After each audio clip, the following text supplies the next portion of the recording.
সেই হাদিস দ্বারা প্রমাণিত, কিন্তু দেখা যায় ওই ধরনের আমল সেখানে নাই।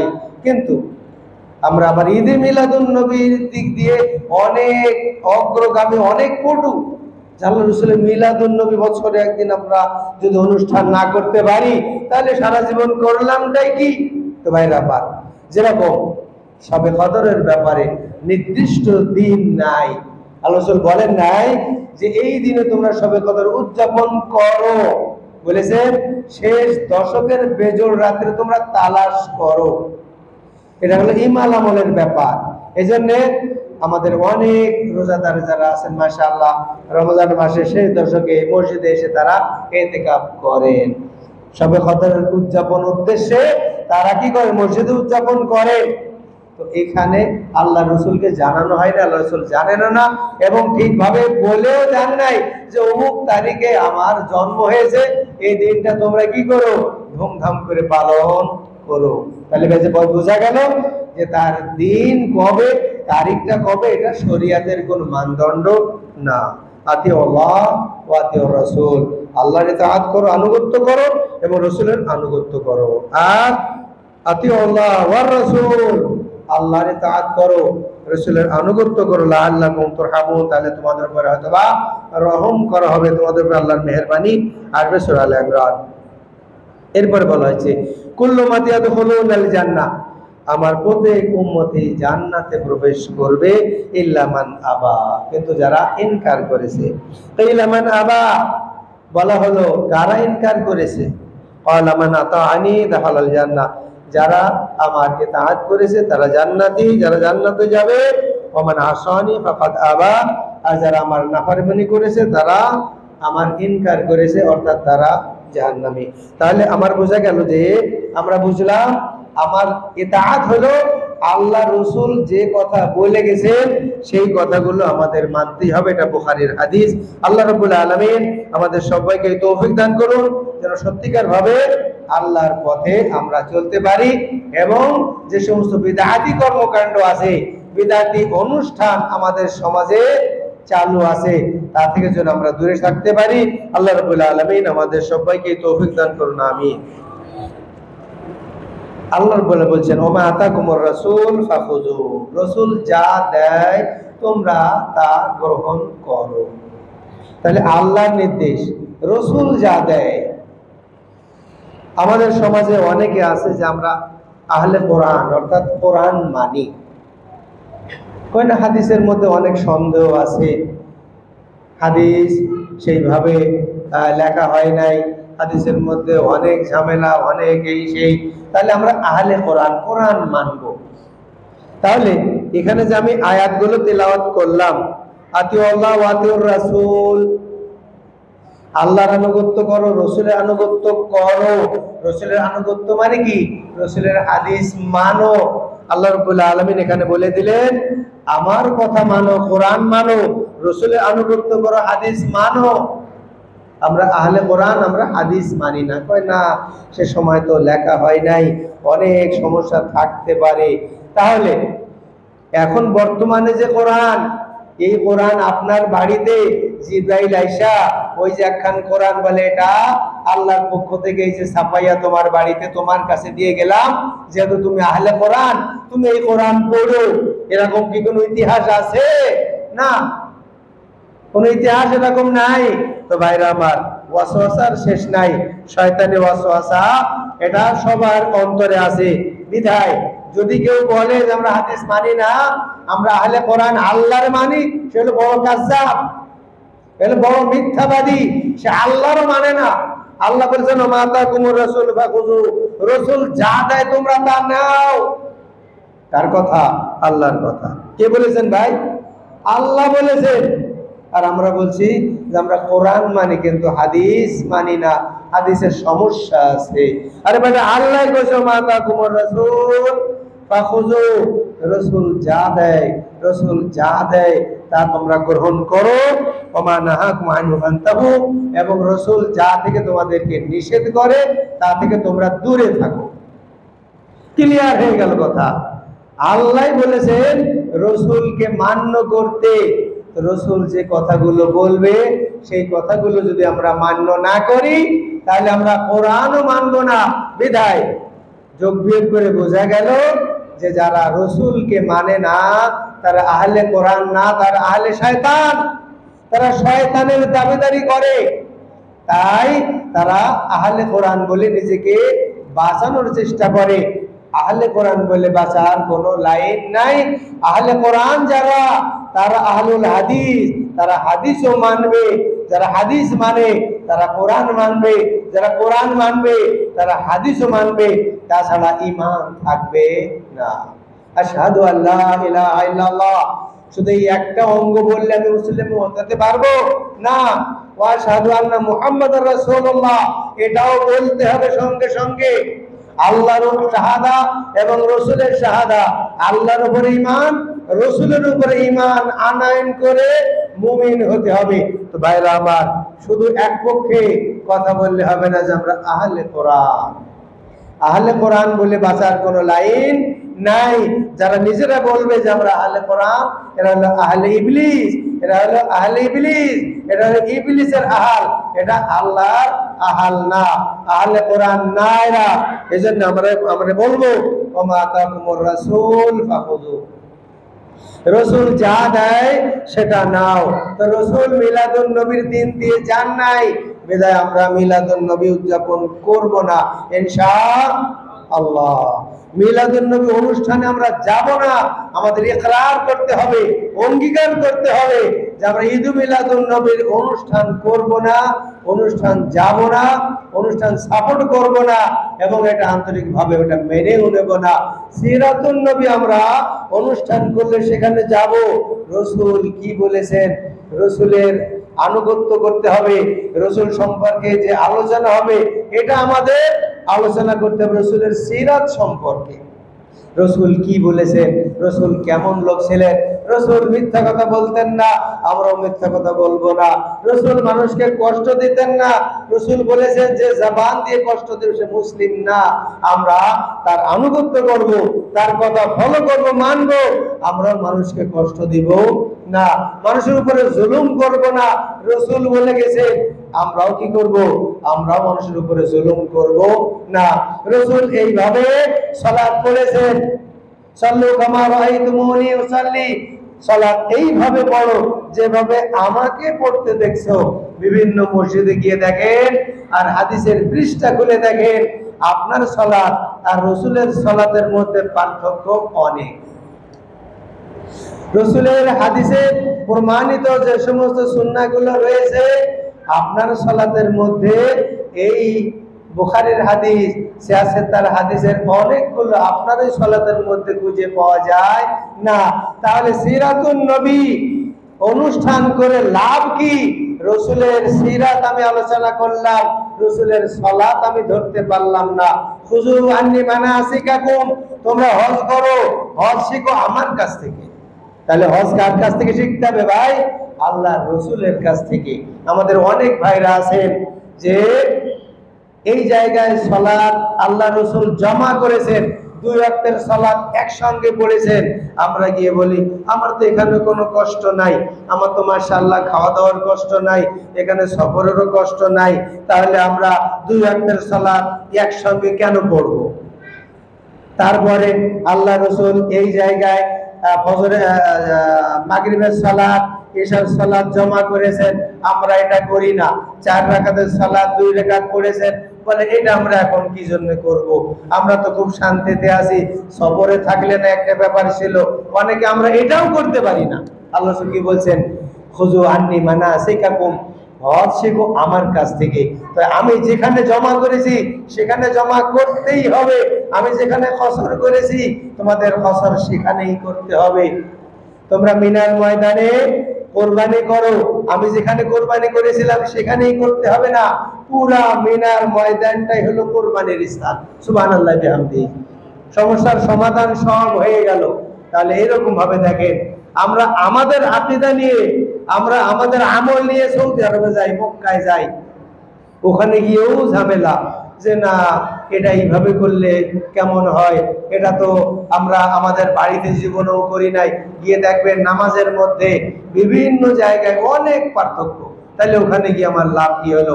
আমি আমার অস্তিত্বকে বিলীন করতে পারলাম না রসুলের সহি হাদিসের সামনে, অথচ আমি সিরাতুন নবী নিয়ে, মিলাদুন নবী নিয়ে রাতের পর রাত আমি কাটিয়ে দিচ্ছি।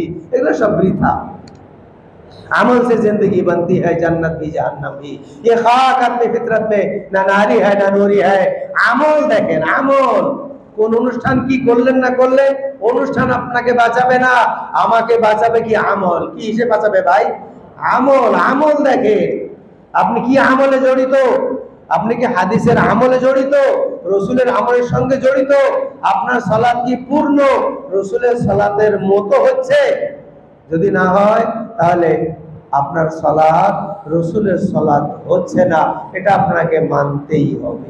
আল্লাহ রাসূল বলছেন, তোমরা পায়ে পায়ে মিলে দাঁড়াও, তোমরা কাতার সোজা করো, তোমরা কাঁধে কাঁধে মিলে দাঁড়াও। এই কথাগুলো না বলা পর্যন্ত আল্লাহ রাসূল জামাত শুরু করতেন না। আমি দেখছি দুইজনের পায়ের ফাঁকে ছাগলের বাচ্চার মতো শয়তান চলাফেরা করছে। রসুল বলেছেন। কে বলেছেন ভাই? কে বলেছেন ভাই? সেই রসুল বলেছেন পাটা মিলায় দাঁড়াও, তাহলে শয়তান দাঁড়াতে পারবে না। আমাদের বলেছেন পা মিলাও। আমি দেখছি যে দুইজনের পায়ের মাঝখানে শয়তান ঘোরাফেরা করছে। শয়তান দাঁড়াবে, শয়তান ওয়াসওয়াসা দিবে। যতদিন পর্যন্ত তোমরা মিলে না দাঁড়াবে, তোমাদের অন্তরের মিল হবে না। রসুল বলে গেছেন। এখনো পর্যন্ত আমরা সাধারণ একটা সহজ কাজ, এই কাজটা করতে পারি নাই, অথচ মিলাদুন নবী নিয়ে রাতের পর রাত আমরা আলোচনা করতেছি, সিরাতুন নবী নিয়ে কত আমরা আলোচনা করতেছি, আর কত খাওয়া খাওয়ি করতেছি। কি লাভ? আমল ছাড়া কোনো কাজ হবে না। এজন্যে আল্লাহ রসুল বলেছেন, সল্লু কামা রাআইতুমুনি উসাল্লি। আর আমি এটা বলার পরে বলি, ভাই আমি বলছি তাই আমল করেন না। আপনি হাদিস খুলেন, এখন সব বাংলা হয়ে গেছে, আপনি আপনার হাদিসটা খুলে দেখেন। আপনি যেভাবে দাঁড়ান রসুলকে সেইভাবে দাঁড়িয়েছেন। যদি না দাঁড়িয়ে থাকে তাহলে আপনার দাঁড়ানোটা পরিবর্তন করতে হবে। আপনি আপনার বুকে হাত বাঁধছেন আল্লাহু আকবার বলে, তাকবীরে তাহরিমা বলে হাত বাঁধছেন। যদি আল্লাহ রসুল এইভাবে হাত না বেঁধে থাকে, হাদিসের যেটা প্রমাণ, আর আপনি বাঁধছেন এইভাবে, রসুল বাঁধছেন এইভাবে, যদি আপনার বাঁধার সঙ্গে রসুলের বাঁধা আর রসুলের বাঁধার সঙ্গে আপনার বাঁধা এক না হয়, তাহলে নিঃসন্দেহে আপনার বাঁধাকে পরিবর্তন করতেই হবে। রসুলের সালাত অনুযায়ী, রসুলের নিয়মে সালাত পড়তে হলে, ঠিক কিনা ভাই? পরিবর্তন করতে হবে। কি করলাম না করলাম, এটা তো কুফরি মতবাদ। ওয়াজাদনা আলাইহি আবানা, আমরা আমাদের বাপ দাদাদেরকে যা পেয়েছি আমরা তাই করি, এটা আবু জেহেলের মতবাদ। আপনার বাপ কি করেছে না করেছে এটা দলিল না। আপনার হুজুরে কি বলেছে না বলেছে এটা কোনো দলিল না। আপনার হুজুর মিলাদুন নবীর অনুষ্ঠান করার জন্য মাইকিং করছে, এটা হুজুরের কাজ, এটা রসুল বলে যান নাই, এটা তার ব্যক্তিগত ব্যাপার। তো ভাইরা আমার, আমরা এই ধরনের কাজ করে আল্লাহর কাছে কৈফিয়ত দিতে পারবো না, পারা যাবে না ভাই। এজন্য আমাদের সেই হাদিসের অনুযায়ী, সেই হাদিস অনুযায়ী আমাদের আমল করতে হবে। সালাফে সালেহিন যেভাবে কাজ করেছেন সেই কাজ করতে হবে। আমরা কাজ করব আল্লাহ, কাজ করব কার জন্য ভাই? সালাত করব কার জন্য? কিন্তু মাধ্যম, তরিকা, সিলেবাস মুহাম্মদুর রাসূলুল্লাহ সাল্লাল্লাহু আলাইহি ওয়াসাল্লাম। তাই তো আল্লাহ রাব্বুল আলামিন বলেছেন, লাকাদ কানা লাকুম ফি রাসূলিল্লাহি উসওয়াতুন হাসানা, তোমাদের জন্য উত্তম নমুনা মুহাম্মদুর রাসূলুল্লাহ সাল্লাল্লাহু আলাইহি ওয়াসাল্লাম, উত্তম নমুনা। এখন আসেন, আপনি গার্মেন্টসের মালিক, মনে করেন বিদেশ থেকে একটা অর্ডার আসছে এবং সেখান থেকে মডেল পাঠাইছে যে আমাকে 1000 পিস গেঞ্জি দিতে হবে বানাইয়ে আপনার এই গার্মেন্টস থেকে। আপনি অর্ডারটা নিয়ে নিলেন। এখন যে মডেল পাঠাইছে, যেখানে যে সেলাই স্টিকার যেখানে যেভাবে লাগানো, উনি কইছেন যে নিখুঁত ভাবে আমার এটাই, এইভাবে আপনি করে দিবেন। সামনে এখানে কি হবে? সেলাই হবে, স্টিকার এখানে একটা, এখানে একটা, এখানে একটা, এখানে একটা, 4টা স্টিকার লাগাবেন।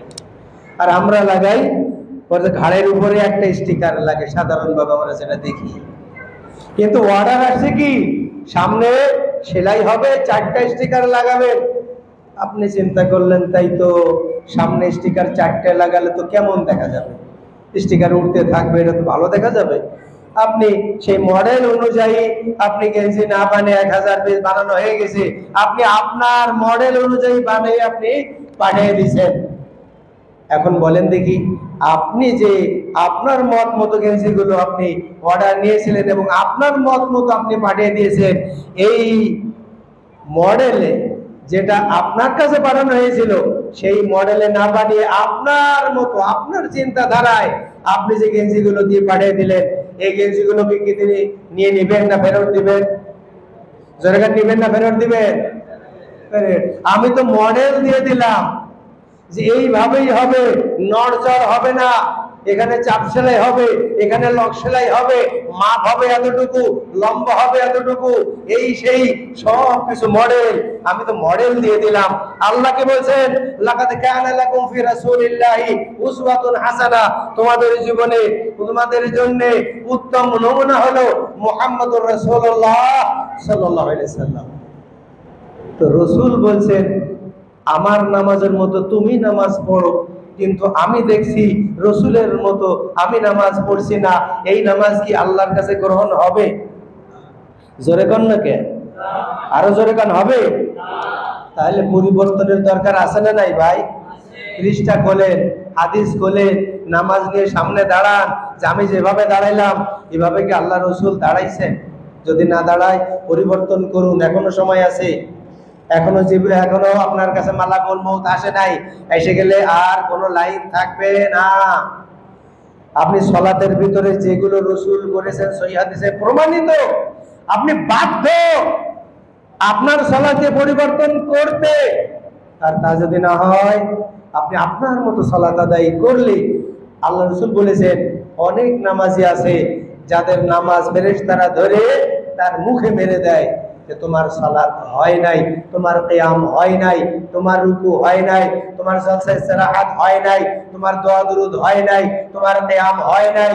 তাহলে ওই যদি অবস্থা হয় তাহলে আপনার আমার নামাজ হয়তো মসজিদের ছাদের উপরে আর যাচ্ছেই না। বিধায় सबक फिर पढ़ सदाकत का, शुजाअत का, अदालत का, लिया जाएगा तुझसे काम, দুনিয়া কি ইমামত কা সবক এখন আবার পড়তে হবে। আপনাদের আমাদের সবক উল্টে পাল্টে পড়তে হবে যে সালাত তো পড়লাম 50 বছর 80 বছর ধরে এই সালাতই পড়তেছি, একটু দেখি না হাদিস খুলে রাসূল কি রকম নামাজ পড়েছে।